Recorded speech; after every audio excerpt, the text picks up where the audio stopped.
কিছুক্ষণ আগে ইনবক্সে একজন প্রশ্ন করেছেন যে উনি প্রেগনেন্ট, উনার ২.৫ বছরের একটা বাচ্চা আছে, তাকে তিনি এমআর ভ্যাকসিনটা দিবেন এবং ওই সময় উনি যদি একটু যারা ভ্যাকসিন দিচ্ছেন তাদের সাথে কথা বলে নিজেও এমআর ভ্যাকসিনটা নিয়ে নিতে যাচ্ছেন। বাংলাদেশ কিন্তু সব সম্ভবের দেশ, রিকোয়েস্ট করলে দিয়েও দিতে পারে। কারণ কি আসলে প্রেগনেন্সিতে আমাদের রোগ প্রতিরোধ ক্ষমতাটা কমে যায়।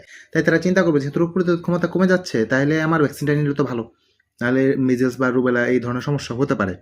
তো এই প্রশ্নটা করা হয়েছে কারণ আজকে আমি বলেছি একটা ভিডিওতে যে কারা কারা ওই ৬ মাস থেকে ৫ বছরের মধ্যে যাদের বয়স তারাও ভ্যাকসিনটা এই সময় নিতে পারবেন না, ওটা আমি ব্যাখ্যা করেছি। তো উনি ওইখান থেকে চিন্তা করে হয়তো আমাকে প্রশ্নটা ইনবক্সে করেছে। তো এটার জন্য এই ভিডিওটা বানানো। দেখেন, এটা যারা প্রেগনেন্ট তারা একটু মনোযোগ দিয়ে শুনবেন।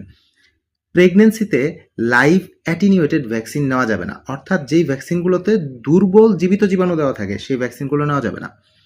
অ্যাবসোলুট কন্ট্রাইন্ডিকেশন না, এমন না যে ভুলে আপনি নিয়ে ফেলছেন এখন আপনার প্রেগনেন্সি টার্মিনেট করে দিতে হবে, না তা না, কিন্তু না নেওয়া বেটার, আমরা নিব না। নিলে কি সমস্যা হতে পারে সেটা একটু বুঝিয়ে বলি। দেখেন, এই যে এমআর ভ্যাকসিন বা এমএমআর ভ্যাকসিন, এইখানে যে জীবাণুগুলো থাকে এই জীবাণুগুলো দুর্বল কিন্তু জীবিত। এখন আপনাকে যখন এই ভ্যাকসিনটা দেওয়া হবে এইটার জীবাণুটা ব্লাড দিয়ে যে প্লাসেন্টা ক্রস করে বাচ্চার বডিতে চলে যেতে পারে। সমস্যাটা হচ্ছে বাচ্চার তো এখন রোগ প্রতিরোধ ক্ষমতা তো ভালো না। তো তখন যে প্রবলেমটা হতে পারে বাচ্চার ভিতরে এই ফিটাল অ্যাবনর্মালিটি ডেভেলপ করতে পারে। এমআর ভ্যাকসিন বা এমএমআর ভ্যাকসিনের যে মেইন প্রবলেমটা ডেভেলপ করবে সেটা মিজেলসের জন্য নাও করতে পারে, সেটা করবে আর ওই যে রুবেলা, রুবেলা কিন্তু কনজেনিটাল রুবেলা সিনড্রোম করে বাচ্চাদের, এবং ওইটা একটা টেরাটোজেনিক ভাইরাস আমরা বলি, এবং টর্চ ইনফেকশনের মধ্যে এই রুবেলাটা পড়ে যায়। তো দ্যাট ইজ হোয়াই আপনি যদি এই ভ্যাকসিনটা এই সময় নেন, এমনও হতে পারে যে আপনার বাচ্চার বড় ধরনের ক্ষতি হয়ে যেতে পারে।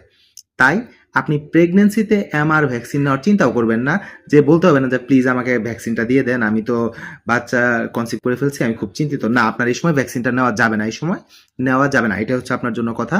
যদি এমন করে থাকেন যে অলরেডি নিয়ে ফেলেছেন তাহলে আপনি ফলো আপে থাকেন, আপনার অ্যানোমালি স্ক্যান করতে হবে, এই জিনিসগুলো করে আপনাকে ফলো আপে থাকতে হবে।